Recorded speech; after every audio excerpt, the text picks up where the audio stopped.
Welcome you all to UNAPO School Chanum, Imphal East, a fully residential school ranked Manipur #1 in All India School Ranking Awards 2023-24 by Education World in Co-Education Boarding School category. Academic session for 2024-25 will begin on 1st April 2024. Registrations are open for classes 4 to 9. Hurry up for registration.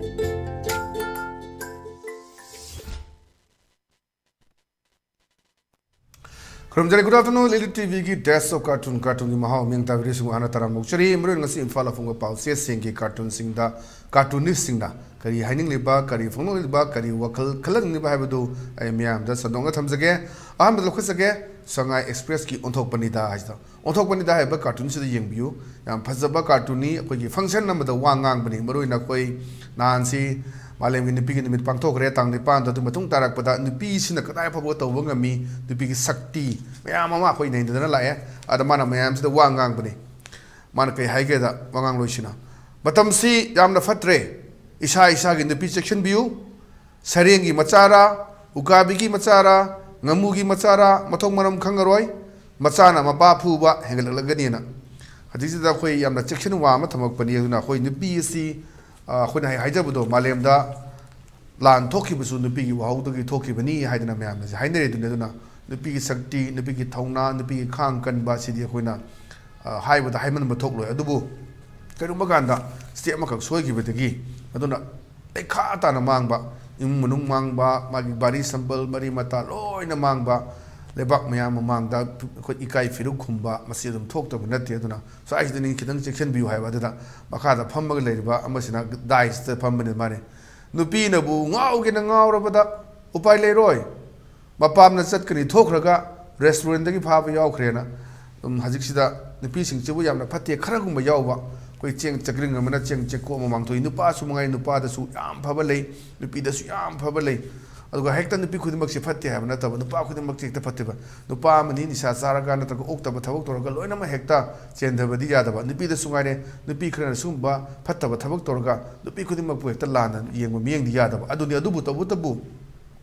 ani maksigi responsibility yamna lei oni yam section badi mathau tai habdu duna haidari duni khoi nupi di nong da humra pangthai kaina haiba halsina haiba lei duni ona pangthaba da soiba su yam yawi adagi taw yam tawba mayam su yaw da banate nuai taba paw yam tawa dum tawi macha manga po kana macha manga do hundu maga atopa da yumban ke ban gi bayo phum lei karigi palino du sumaram lerangani bagi nupa du ngok sena bra yu thakpra phu seiba tawbra sukoina lei mineral tana macha manga po kanda mu macha manga du hundu maga chatpa ngami bu thamu du kari no haiba mayam question siam thoi haji society am thoi yum palrakanda mo chanarak taba macha du di nupa na yohoba mayama nupi thadok na trakan nupi na yokpa mayama si khoi family crisis ti adum khoi thoga thena pone na khajik tang lakana ni maktani gyan tamin na ba choba message ma pi ba cartoon ni haidana agi ma ke de thamjage patang dala isna khoi chana leba ki loire dana haibadani loire dana asida khoi ma ni khak wari sana bagi sinni khabar supai khabar ga paraga dum khoi lambi tholok pada dum amane sing sok polak pani wari sana badune dura amasin hai ma amasina Irangi wapan badi lai dana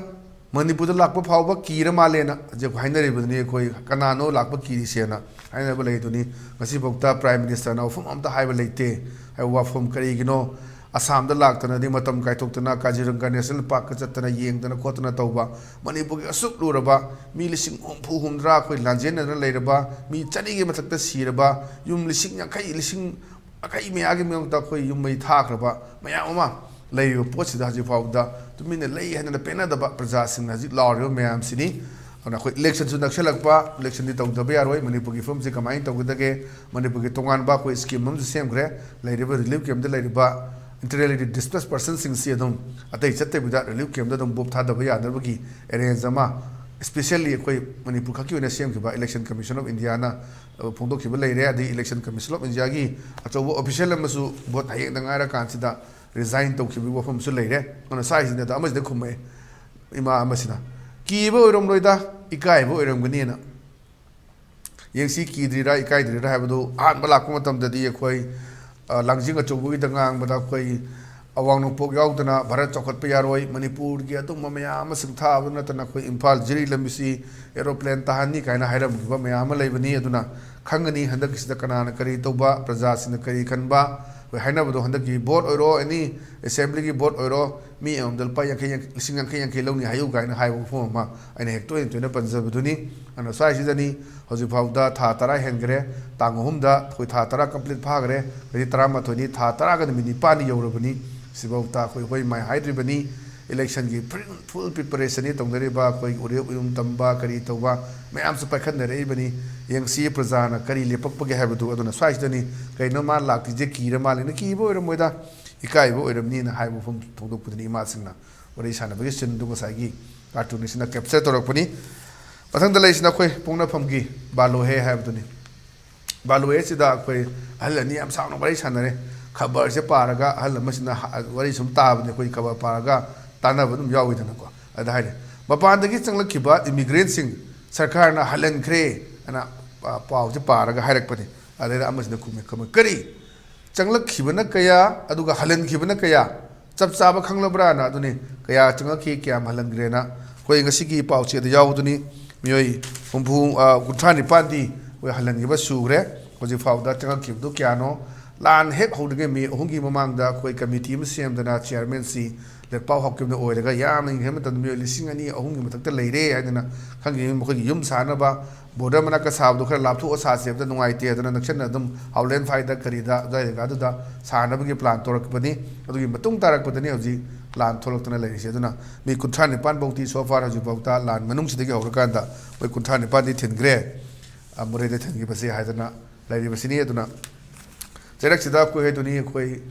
ngara hengu suni koi leiriba chingi manung singa leiba khulama haraga di koi kotha kunau sini kotha kunau ju sakang da basingna mai thadokhiba ngarang heng thadokhiba gi pawsu leiba duni aduni swais duni kaya change adi kaya thokre chap chaba khanglabra haidana ngasai gi hal masina mani khabar do parak paduda khumakpani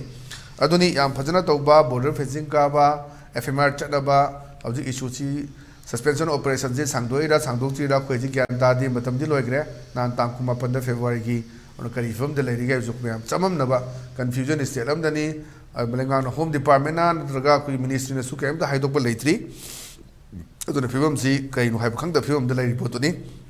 on size dani kaya change kaya thokre chap chaw ma gi hisab leira bra na hang pu gi mo ne patang da leisna khoi hoilan pau gi ni hoilan pau gi as loire haibani adeda khoigi hajikse ure uyum tamba mayam tongnare adeda amasna MLA malaga khoigi minister makok sida hai lakpani jatra du aigi kendra da su amatang hunbiu sarana adeda amasna khumai jatra gi di amat tandi lairi tarabu hunbi gene na jatra hunbadi laiba dum saba sada buduni du marum bose jatra hungi mayama tahi tara ma hendro ka ju kumpu dana saba ngamdaba saba hagulroga loisenber ngamdabagi wafum mayam su leibda da ne da zaigi MLA dana minister makuk tu da manak tu la kan da sar ai gi ai gi kendra da jatra am to hunbiu na haibani ade de era jatra gi wadi ba amat nate lairi khu tara bu hunbi gena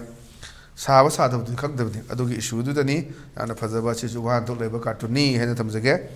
mathang da leishna khoi naron thodang gi hawa do lerang do haidune hawa do lerang do si jing bio mo si wari sana ma ji bot me yani na bot ki ngak ta dong wari sana bu hawre da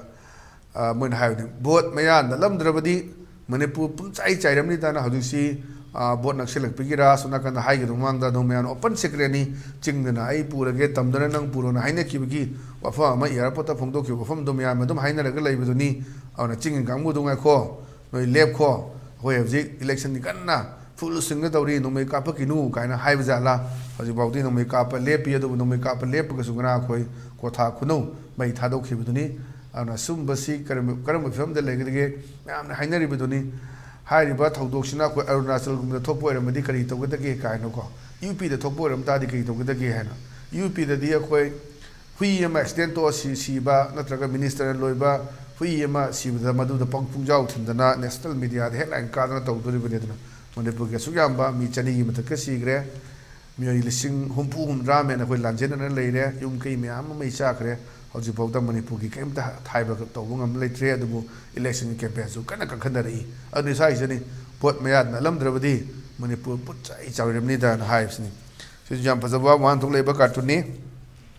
patak da leisna khoi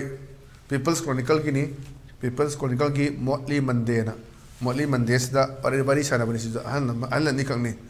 almana are not the VIPs supposed to be royal to his people VIP sing se magi khatakan na thora chapduni magi praja sing da yamna no luk pa mataka oidra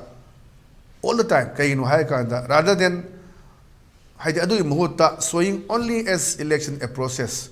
haji election chi na khela mina adum moina haji si adum khara loyal oi bajida ka oidra maru na tragadi atai matam de kesu taw de aduna are not the VIP moshing natra supposed to be royal to his people all the time rather than showing only as election a process aduna moji election nakshala mina adum vote ki bika bi bana la ani aduga praja sing dadi yamna phajana no lukna ikai khumna na to bidabdo adugi pen da bofum duni de thamayo bofum si shu yamna phajaba wan thok leba cartoon ni haina thamjage ano ngasi gi dia dumba ELITETV ki test of cartoon ni mahau matanga solution jare meng ta video sing bu amakana khoram jabo lona kanya da be athmi jari pine virisi